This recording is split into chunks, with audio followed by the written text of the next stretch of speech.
किसी का कत्ल हो जाए तो वो सिर्फ एक बार मरता है, मगर किसी की आबरू लूट ली जाए या फिर तेजाब फेंक कर किसी का चेहरा बिगाड़ दिया जाए तो ऐसा इंसान हर रोज मरता है, पूरी जिंदगी मरता है। दिल्ली में 14 दिसंबर 2022 को 17 साल की एक नाबालिग लड़की के साथ कुछ ऐसा ही हुआ। जब वो अपनी छोटी सी बहन के साथ स्कूल जा रही थी, बाइक सवार दो लड़कों ने सरेआम सड़क पर उस लड़की के चेहरे पर तेजाब फेंक दिया। वारदात की सीसीटीवी फुटेज सामने आई है। उसमें रोंगटे खड़े करने वाली तस्वीरें कैद हैं। तस्वीरें हैं दिल्ली के मोहन गार्डन्स इलाके की। सुप्रीम कोर्ट ने खुलेआम तेजाब की बिक्री पर रोक लगा रखी है। इसे लेकर बाकायदा कानून है, बेहद सख्ती है। 18 साल से कम उम्र के किसी भी शख्स को यानी कि नाबालिगों को तेजाब की बिक्री की सख्त मनाही है। और तो और तेजाब बेचते वक्त दुकानदार के लिए हर खरीदार का नाम, पता और पहचान पत्र हासिल करना जरूरी है।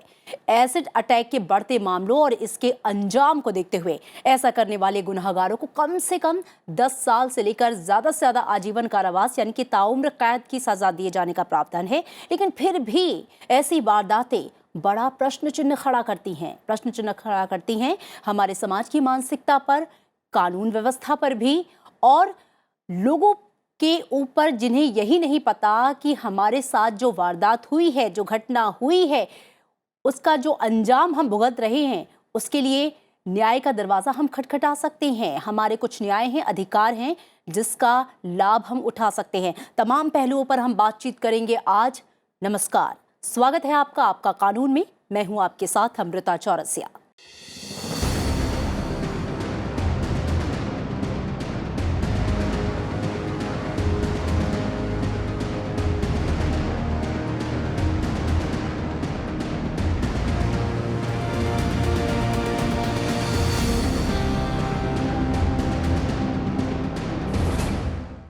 आप देख रहे हैं आपका कानून, एसिड अटैक पीड़ितों के अधिकार।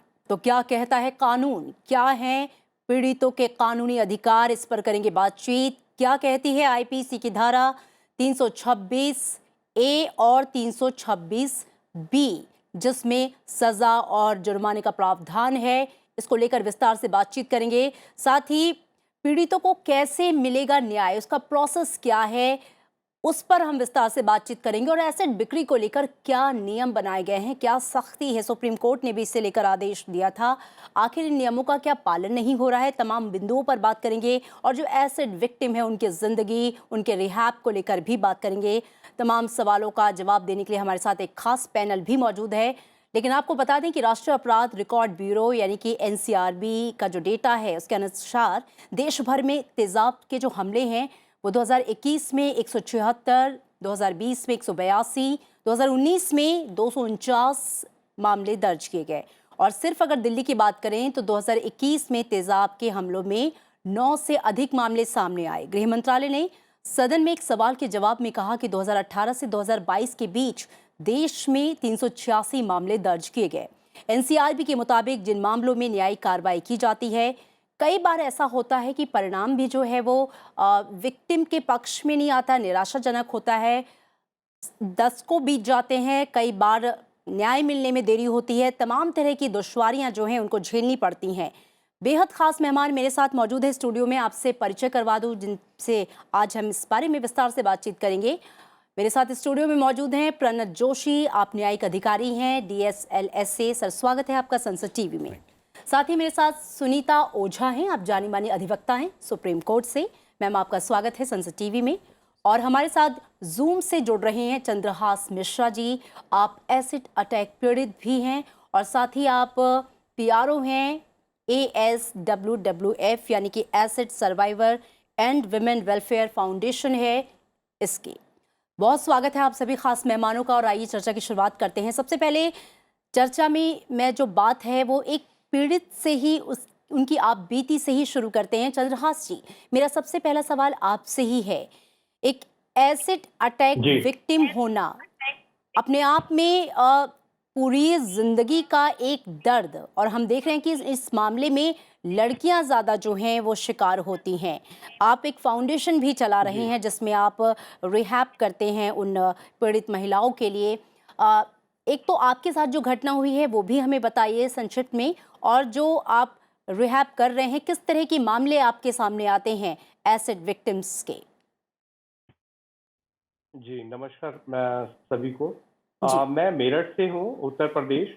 मेरी घटना भी 2011 की है, जिसमें मेरे साथ एसिड अटैक इस वजह से हुआ क्योंकि मैंने कुछ चीज़ों को गलत होते हुए देखा। एक पर्सन था, वो लड़कियों को छेड़छाड़ इन सब चीज़ों का विरोध करने की वजह से मेरे ऊपर ये एसिड अटैक हुआ। जी। और 2011 से लेके अब तक मैं अभी कोर्ट में हियरिंग चल रही है। हम्म। मेरठ कोर्ट से सजा हुई, सजा में 3 साल की सजा और 1 लाख का जुर्माना हुआ। लेकिन जिसने मेरे ऊपर एसिड अटैक करा था, वो 6 मंथ जेल गया। जेल के जी। बाद अभी वो बेल पे बाहर है। कोर्ट अभी हियरिंग में इलाहाबाद हाई कोर्ट में चल रहा है। उसके साथ-साथ जो एसिड अटैक करने वाला है, उसको कोई भी गिल्टी नहीं है, हम्म। क्योंकि वो बेल पे बाहर है। कोई हम्म। कंपनसेशन नहीं दिया क्योंकि माननीय सर्वोच्च न्यायालय के आदेशानुसार कई सारी गाइडलाइन है। लेकिन जब मौखिक तौर पे देखा जाता है तो हम लोगों को काफ़ी सारी कठिनाइयों का सामना करना पड़ता है, हम्म। न्याय लेने के लिए भी, ट्रीटमेंट लेने के लिए भी। इवन इसके बाद हम लोगों के साथ जो इंसिडेंट होने के बाद की जो जितना समय होता है सब हम्म। कठिनाई पूर्वक होता है। जी। कठिना क घटना की जो हम एफआईआर कराने जाते हैं, तो एफआईआर कराने में भी काफ़ी दिक्कतें आती हैं, जिसको हम लोग सेंसिटाइज़ करना चाहते हैं।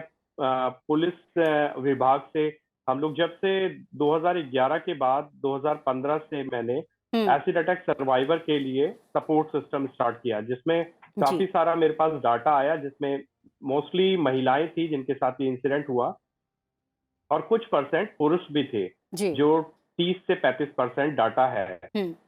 जब मैंने इन लोगों का डाटा स्टार्ट किया तो काफ़ी सारे केसेस रजिस्टर्ड भी नहीं हुए। किसी को पीड़ित द्वारा केस वापस ले लिया गया हम्म। और कई जगह पुलिस इस मामले में थोड़ी ढील बरतने की वजह से केस आगे तक नहीं जा पाता।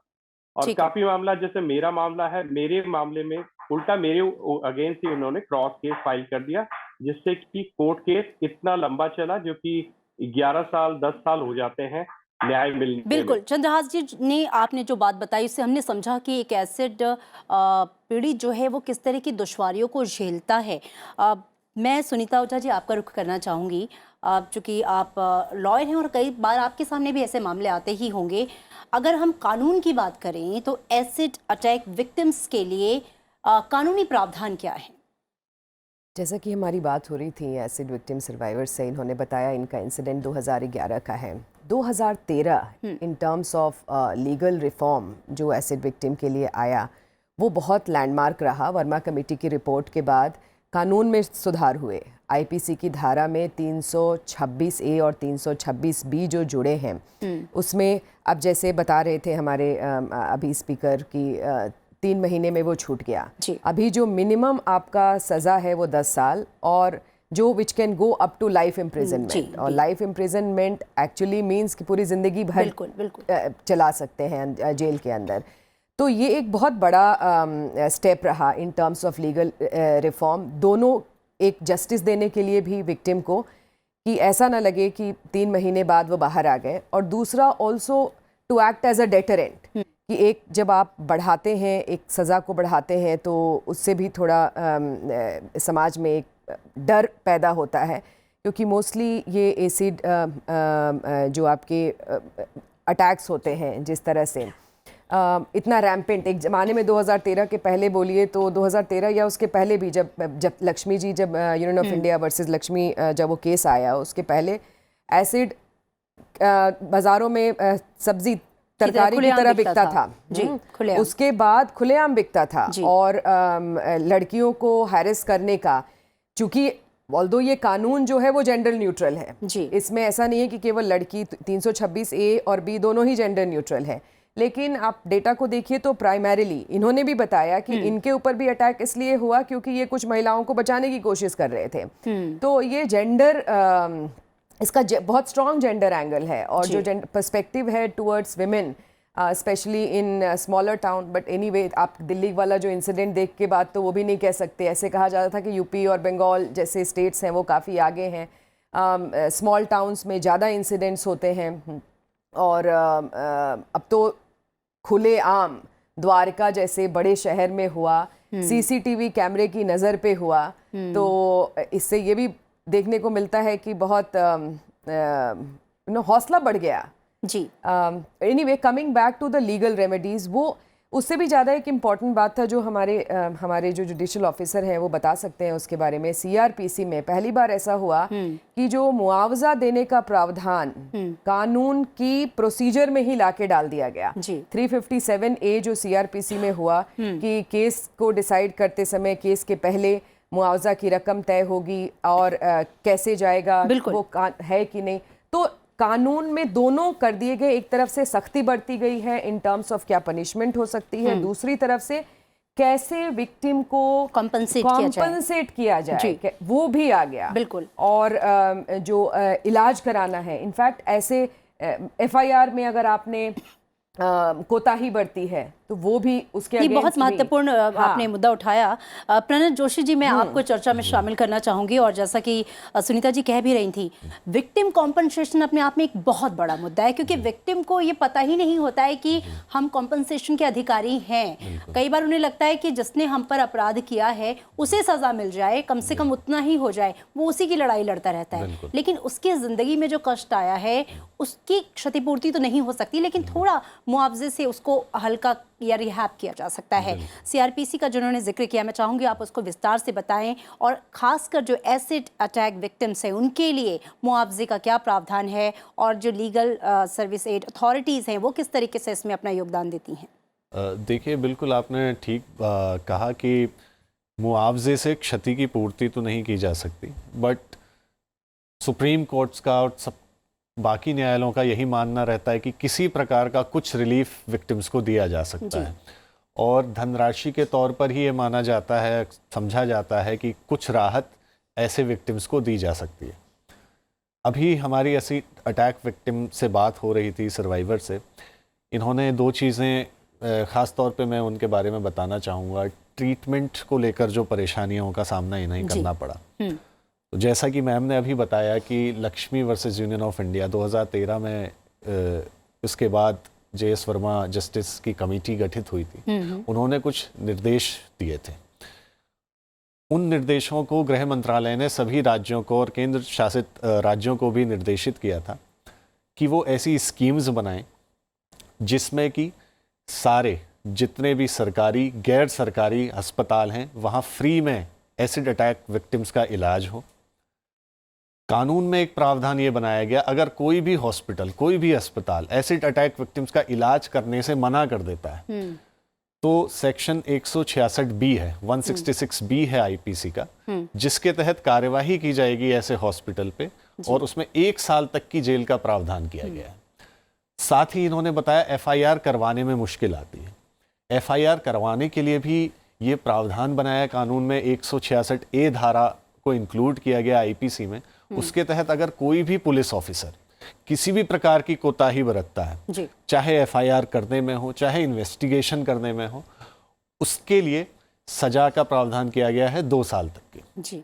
अब बात करते हैं हम मुआवजे की। मुआवजे के लिए इसी केस में सुप्रीम कोर्ट ने ये कहा कि ऐसे विक्टिम्स को जल्दी से जल्दी मुआवजा प्रदान किया जाना चाहिए, क्योंकि ऐसे केसेस में अक्सर हम ये देखते हैं कि इमीडिएट रिलीफ की आवश्यकता होती है। तो प्रावधान ये बनाया गया कि 15 दिन के भीतर एक क्रिमिनल इंजरीज कॉम्पेंसेशन बोर्ड का गठन किया जाने के लिए निर्देशित किया गया था। उस बोर्ड का काम यह होता है कि घटना की जानकारी मिलने के 15 दिन के अंदर 1 लाख रुपए की धनराशि एसिड अटैक विक्टिम को दी जाती है, और जल्दी से जल्दी बाकी का 2 लाख रुपया जो है वो एसिड अटैक विक्टिम्स को दिया जाता है। तो कुल मिला के अंतरिम मुआवजे के तौर पर 3 लाख रुपए की धनराशि विक्टिम को दी जा सकती है। मैं यहाँ पर बताना चाहूंगा 14 दिसंबर का जो केस हुआ है, इसमें सूचना मिली थी राज्य विधिक सेवा प्राधिकरण को 15 दिसंबर को, और 24 घंटे के भीतर 1 लाख रुपया की धनराशि रिलीज कर दी गई, और 26 दिसंबर तक बाकी का जो 2 लाख रुपया था वो भी उनको मुआवजे के तौर पे धनराशि उनको प्रदान कर दी गई। तो इस तरह से प्रोएक्टिव होके सभी राज्य के जो विधिक सेवाएं प्राधिकरण है काम करती हैं, और ज़रूरत है जागरूकता की। बिल्कुल, मैं इसी पॉइंट पे आना चाह रही थी कि ये जानना बहुत ज़रूरी है किसी भी विक्टिम या पीड़ित के लिए कि वो कहाँ जाएं, किस दरवाजे को खटखटाएं, कहाँ से उन्हें मुआवजा मिलेगा, कहाँ से न्याय मिलेगा। चंद्रहास जी, चूंकि आप तो रिहैब कर रहे हैं ऐसे एक्टिव जो एसिड सर्वाइवर्स हैं, जी।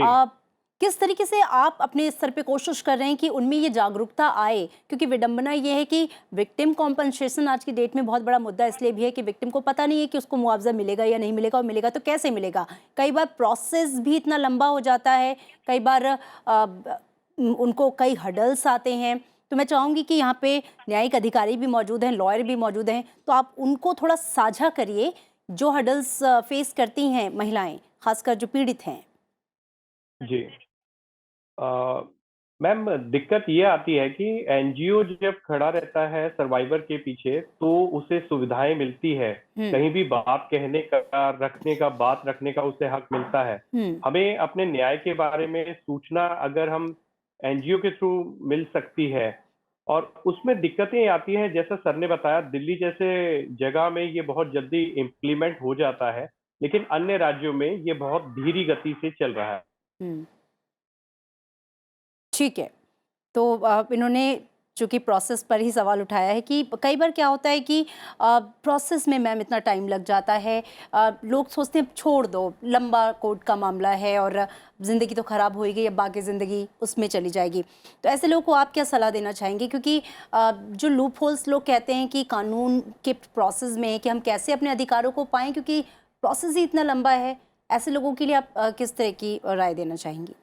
देखिए, जो विक्टिम्स हैं, एसिड अटैक के विक्टिम्स, एक्चुअली इसका इलाज जो होता है बहुत ही पेनफुल और बहुत ही एक्सपेंसिव होता है। तो बहुत सारी फैमिलीज़, बहुत सारे केसेस में हमने देखा है कि उनका फोकस, जब उनकी बच्ची के साथ ऐसा हुआ है तो उनका फोकस मोस्टली हॉस्पिटल पे, किस तरह से आप और अगर आप एक बच्ची जब रह रही है हॉस्पिटल में, मान लो अगर वो गवर्नमेंट हॉस्पिटल में है, उसके इलाज का खर्चा 2-3 लोग साथ में रहना होता है, कोई बारी बारी से रह रहे हैं, उनके आने जाने का खर्चे सब कुछ, तो it's not a one day का ऑफेंस। और ये सिर्फ शरीर पे नहीं, ये पूरे मन पे भी असर होता है, मानसिक आघात भी है। लोगों का, उनकी सामाजिक स्थिति तहस नहस हो जाती है।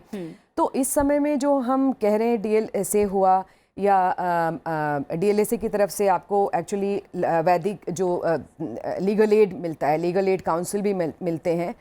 तो अगर इफ़ेक्टिवली हम लोग इंस्टीट्यूशनल जो प्रोसेस अवेलेबल है, रेमेडीज़ अभी, उसको इफ़ेक्टिवली इम्प्लीमेंट कर सकें तो कम से कम वो मरहम का काम कर सकती हैं। हाँ, उनकी वहाँ पे जो ये एनजीओज़ हैं या फिर जो सोसाइटीज़ हैं, जो समाज है, वो क्योंकि वो बैटल वहीं ख़त्म नहीं हो रही है, वो बैटल बहुत लॉन्ग चलने वाली है। उनको वापस अपने पैरों पे खड़ा करना, किसी तरह से उनको रोज़गार देना, क्योंकि वो बहुत लंबा चलने वाला है। तो जो अगर ये जो इंस्टीट्यूशन है उनको इफ़ेक्टिवली, जो मान लीजिए 3 लाख का मुआवजा है, वो भी छोटी रकम है। अगर आप उस पूरे एसिड अटैक विक्टिम का अगर आप मेडिकल बिल देख लें तो उस हिसाब से वो कुछ ज़्यादा मीट भी नहीं कर सकता, मगर एटलीस्ट ये थोड़ा मरहम का काम करते हैं। तो वो तो इमीडिएटली हमें अपने इंस्टीट्यूशंस को इंस्टीट्यूशनल तौर पे हो सकता है जी।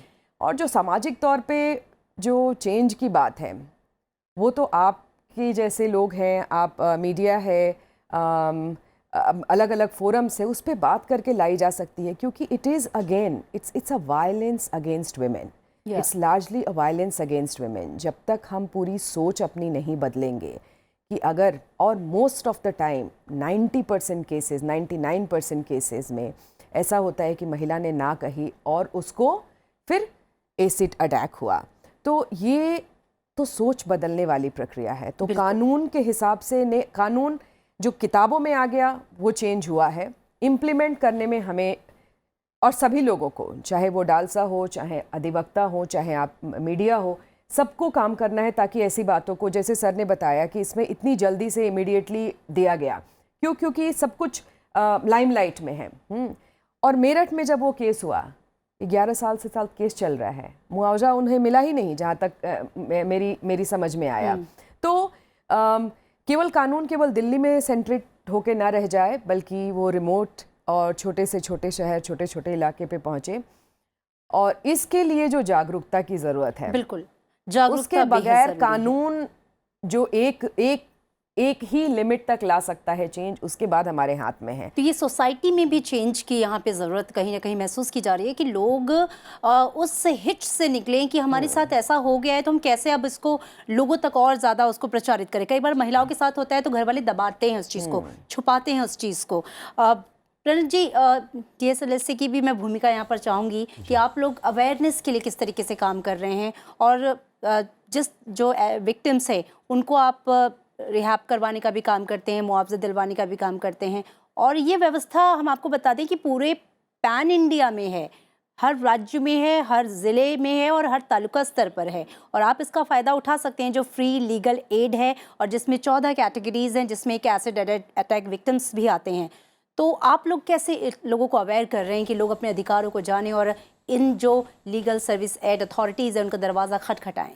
देखिए, हमारे पास जितने भी माध्यम उपलब्ध होते हैं जागरूकता फैलाने के, हम सभी का पूरा उपयोग करते हैं। मीडिया एक बहुत ही सशक्त माध्यम है जिसके थ्रू हम पैन इंडिया लेवल पे गांव-गांव तक, घर-घर तक पहुंच सकते हैं और उनको बता सकते हैं।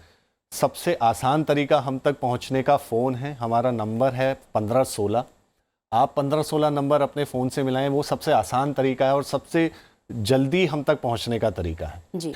उसके अलावा हम लोग स्कूलों में डोर टू डोर कैंपेन्स गली मोहल्लों में जाकर करते हैं, सारी बस्तियों में करते हैं, सारे गांवों में जाकर हम जागरूकता अभियान चलाते हैं। हम नुक्कड़ नाटक के थ्रू जागरूकता अभियान चलाते हैं, अलग अलग सांस्कृतिक कार्यक्रमों के थ्रू हम जागरूकता अभियान चलाते हैं, अखबारों के माध्यम से, मेन स्ट्रीम मीडिया के माध्यम से, लोकल मीडिया के माध्यम से, जितने भी तरीके पॉसिबल हैं हमारे पास अवेलेबल हैं, हम उन सभी माध्यमों का पूरा यूज़ करते हैं ताकि ज़्यादा से ज़्यादा लोगों को हम जानकारी दे सकें। क्योंकि मेरा ये मानना है कि सशक्तिकरण की पहली सीढ़ी जागरूकता है। डेफिनेटली जी। अगर आपको सशक्त होना है तो उसके पहले आपको जागरूक होना पड़ेगा। और जागरूकता का ये कार्य का भार DLSA और सभी राज्य की जितनी भी सभी राज्यों की विधिक सेवाएं प्राधिकरण है, सभी बहुत अच्छा काम कर रही हैं इस दिशा में। और जैसा कि मैंने बताया 2013 के बाद इस दिशा में कार्य करने की स्थिति में काफ़ी बदलाव आया है और बहुत पॉजिटिव मूवमेंट हुई है। जहाँ तक मुआवजे की हम बात कर रहे थे, उसमें एक चीज़ मैं और ऐड करना चाहूँगा कि जो 3 लाख रुपए का मुआवजा है ये अंतरिम तौर पर दिया जाता है। एक बार जब ट्रायल ख़त्म हो जाता है, कन्विक्शन हो जाता है, उसके बाद 357 CRPC का प्रावधान है, उसमें ये निर्देशित किया गया है सभी राज्य सरकारों को कि वो अपने अपने राज्य में विक्टिम कॉम्पेंसेशन स्कीम बनाएं। तो हर राज्य ने उसी के तहत विक्टिम कॉम्पेंसेशन स्कीम बनाई है। दिल्ली की अगर बात करें तो अभी दिल्ली में वर्तमान समय में 2018 की स्कीम चल रही है जिसके तहत एसिड अटैक विक्टिम्स को 8 लाख तक का मुआवजा दिया जाता है। उसमें अलग अलग कैटेगरीज हैं, अलग अलग इंजरीज जितनी आई हैं, जैसे 50% से ज़्यादा की अगर इंजरी है तो 5 लाख से 8 लाख रुपए तक का प्रावधान है देने का। 20% या उससे कम है 3 से 4 लाख रुपया दिया जाता है। तो इस तरह से और जहाँ तक इलाज की बात है, इलाज में उनको एक भी पैसा खर्च नहीं करना, वो बिल्कुल मुफ्त किया जाता है। कोई भी अस्पताल ऐसे मरीजों से, ऐसे सर्वाइवर्स से इलाज के पैसे नहीं मांग सकता। और जो फाइन का अमाउंट है वो फाइन का अमाउंट अलग होता है, कॉम्पेंसेशन का अमाउंट अलग दिया जाता है और खर्चा जो इलाज में आया हो वो भी अलग से दिया जाता है। तो इस तरह से मुआवजे की राशि सरकार की तरफ से पर्याप्त दी जाती है आज की परिस्थितियों को देखते हुए। तो आपने देखा कितनी अहम जानकारियां साझा की प्रणत जी ने कि आपके लिए इतनी सारी व्यवस्थाएं हैं और इतनी सहायता राशि का प्रावधान जो है वो किया गया है। ज़रूरत है तो कि आप बस इसे जानें और इसीलिए हमारा ये कार्यक्रम है आपका कानून, कि आप अपने अधिकारों को, अपने हक और हुकूक को जानें। सुनीता ओझा जी, चूँकि सुप्रीम कोर्ट ने भी तेज़ाब की बिक्री को लेकर सख्त कानून बनाए, लेकिन जैसा कि आप कह रहे थे कि पहले तो खुलेआम बिकता था धड़ल्ले से, अब तब भी थोड़ी पाबंदी है। बावजूद इसके हम देख रहे हैं कि ये ईज़िली जो लूप होल्स हैं लोग इसको ले रहे हैं।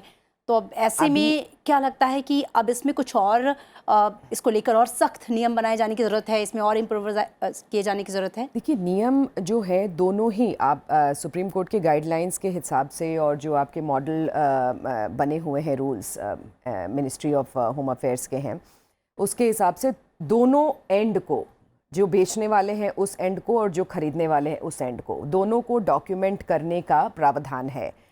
तो आइडिया है कि कहीं ना कहीं तो सख्ती में ढीला हुआ है, तभी इतनी आसानी से इस वाले द्वारिका वाले केस में देखिए फ्लिपकार्ट पे ऑनलाइन ऑर्डर हुआ और ख़रीदा गया है। तो वो कहाँ हुई लूप होल, वो समझ करके उसको बंद करने की ज़रूरत है।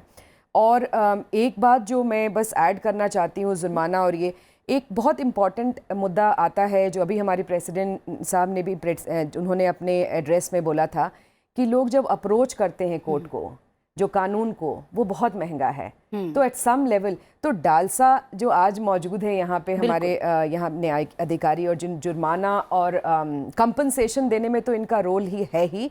सबसे इम्पोर्टेंट रोल है ये लॉयर्स प्रोवाइड कराते हैं। बिल्कुल। तो बिल्कुल वो जो हर कोई को एक्चुअली और हर इनफैक्ट जितने डिस्ट्रिक्ट कोर्ट्स और मैं गई हूँ और देखती हूँ, शुरू में ही जैसे ही आप कोर्ट के अंदर घुसिए आपको डालसा का या जो भी लीगल सर्विस अथॉरिटी का ऑफिस मिल जाएगा।